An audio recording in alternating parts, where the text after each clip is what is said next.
It's the crafty Nana in her arts and crafts studio. Good afternoon, Crafty Nana here. Now, I've got a little bit of a quiet day, so I thought I would do some creating, and I was going to have a go at wet felting. Now, I don't do wet felting very often. In fact, it's quite a rare thing for me to do. I'm usually doing needle felting, but I thought I'd do some wet felting and share it with you. Now, what inspired this was I found a picture on Pinterest of a butterfly. I did share it on my page. I thought it was rather cool, but I thought I'd have a go. So, what do you need to do wet felting? Well, strangely enough, you need water and washing up liquid again, and you need roving. This is roving. As you can see, I have quite a large collection. A lot of it I do actually pick up at the thrift shop. I try and put all the different colours in different bags. But yes, because I do a lot of needle felting with my children, I always have a good selection for them to use.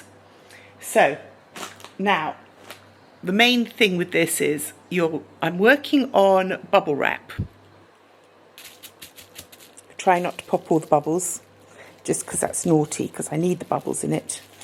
And I'm just laying out the felt to start with. Just pulling bits off, putting them where I want it, working out where it's going to go. I don't want it too big, but I do want it a good size. So I did this painted this butterfly earlier, and I think this is the vibe I'm going for. I want some blues in it, obviously being that I'm a blue girl. I'm just wondering if I can get the lamp. So again, it's just breaking up little hairy fragments.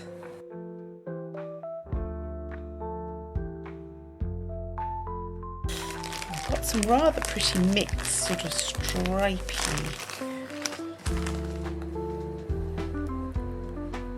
roving here, which I think if I can utilise it in a nice way will be quite good. Now, what I think is once I've got a sort of basic idea down, what I might is felt this together and then come in and add details into it. Now, I honestly don't know whether it's going to work or not, but we're going to give it a try. So first thing we're going to do, I've got my soapy water here, and I'm just going to wet the whole thing down. Now, the reason again that it's soapy is because that helps to break down the lanolins in the wool and help them to felt together. So we're being quite generous with our soapiness. Right, what I'm also going to do is I'm just going to take this sheet of bubble wrap and I'm going to add some soapy water onto that as well, make that nice and soapy too. I'm going to put that over my butterfly, and I'm just going to use that to sort of like squish all the water in. Now, most of the ways I've seen it done, they literally sort of like roll up the bubble wrap, massage it, give it a good old squishy. Maybe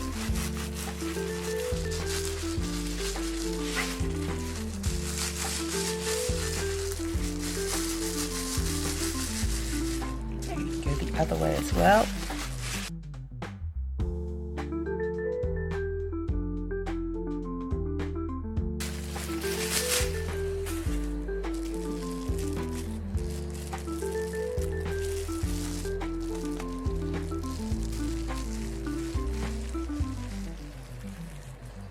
Right, and now I'm just going to firm it up a little bit so that we've got actually quite tidy edges.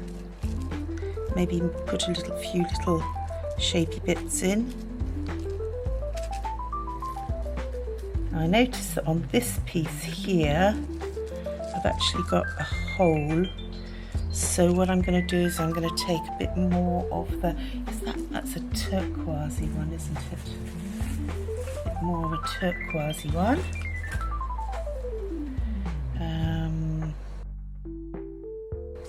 up around my dark blues. I don't want to go over the top of my dark blue, and I don't want to go over the purple. Pulling the purple edges in. This is a bit ratty here, so we're going to fold it all up a little bit. Oh, is that going to give us very uneven wings, isn't it? So I think we need to maybe out this a bit further. I'm thinking that's actually quite pretty. I'm thinking that's got a much heavier purple line down that side though, so I think you have to add a bit more purple here.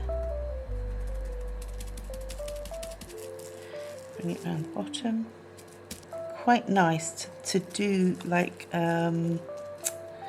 embroidery stitches over this once it's all settled, but that's quite a nice colour that I think I've got going on there. I really am quite liking that. I might take a little bit more, make my head and my body a little bit more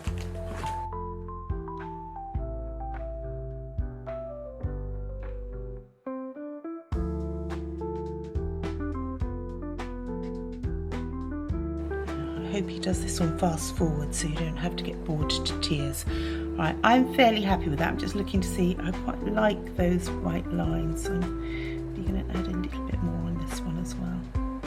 I really like this.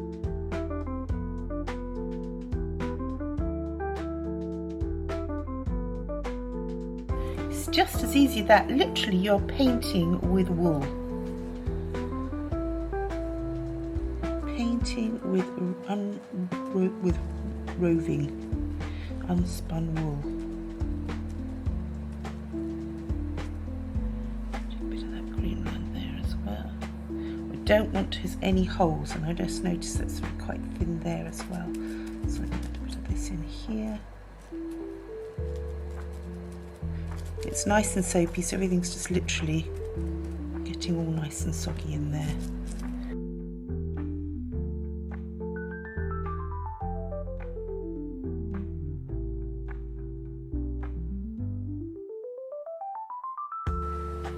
Yeah, I think I'm willing to leave this now, let it dry, and then I can do some over stitching and some bit more decorating. I could play with this for hours, to be honest with you, but I think at some point you've got to say enough's enough. Happy with it as it is.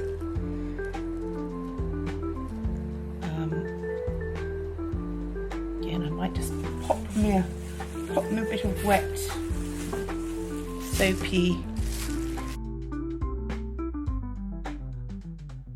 because obviously I've just added quite a bit to it, so I'm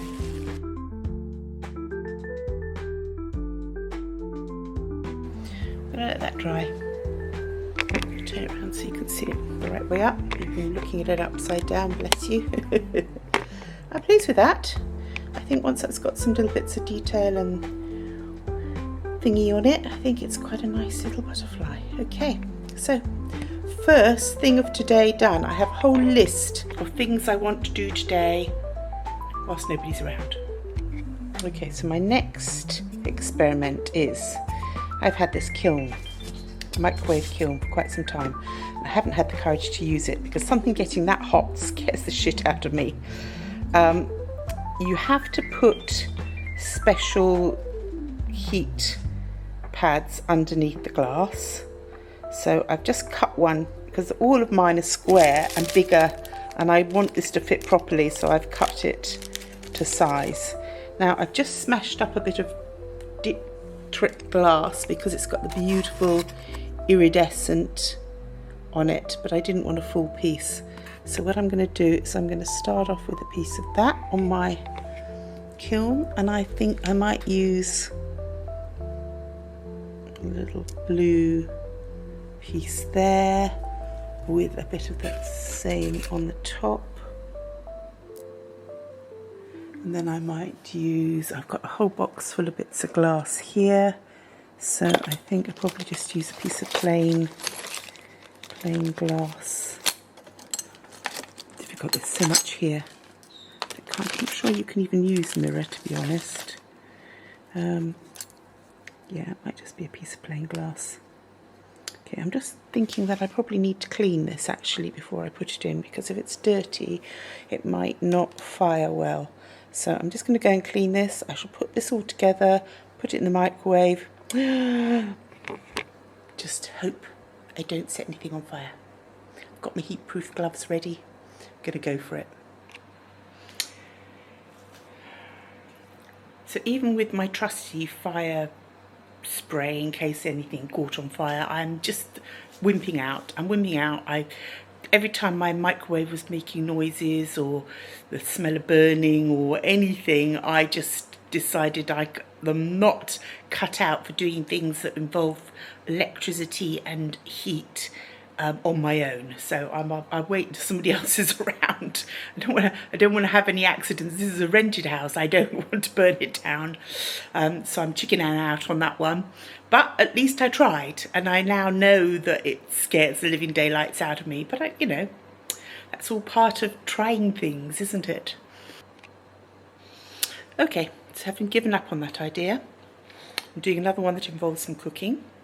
So I've just made myself some faux coral with the clay that you have to cook in the oven.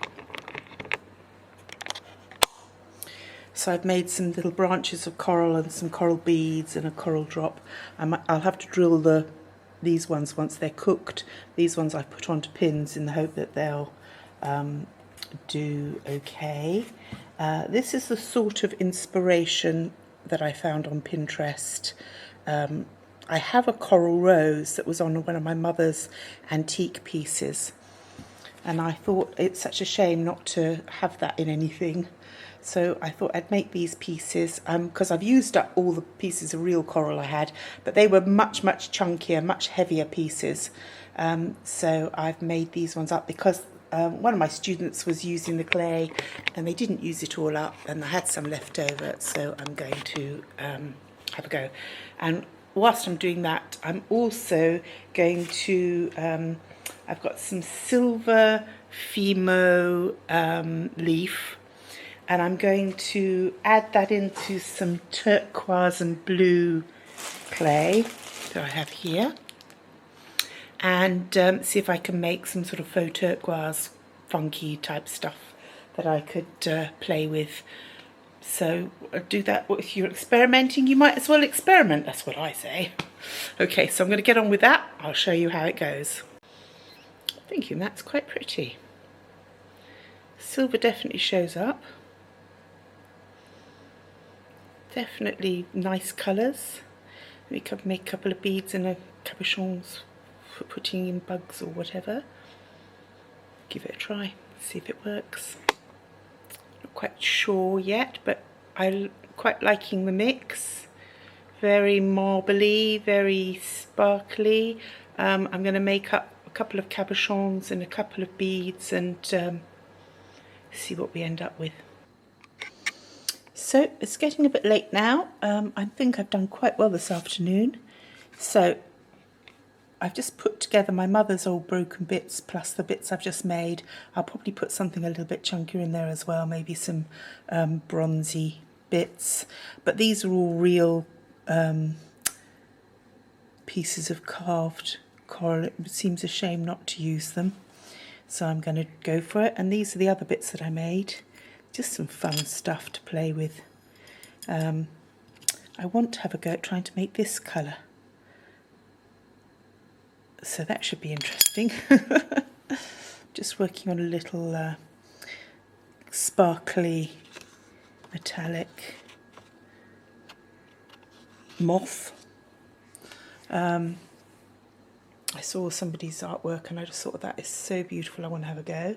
But I think I might use a gold leaf background behind it.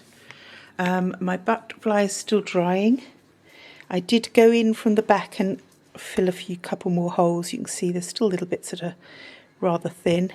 I'm almost thinking I might put this onto a t-shirt. I was looking at the black threads to see, but I think that these are just too hairy. But I'll keep working on that until I'm happy with it and then decide what I'm going to do with it. I just wanted to show you how my boys were getting on with their puppets, because they're doing a really good job. And I had another young lady working on not a puppet, but a mermaid doll. She's quite cute.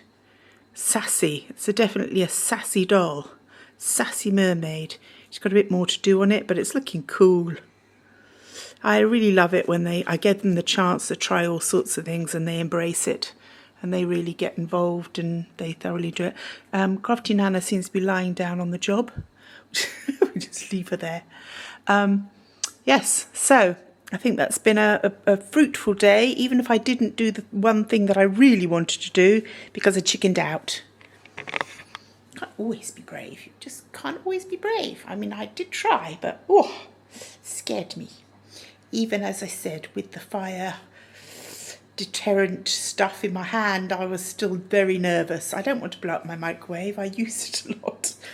Anyway, I'll be back later. If you enjoyed this, please like, share, subscribe, tell a friend.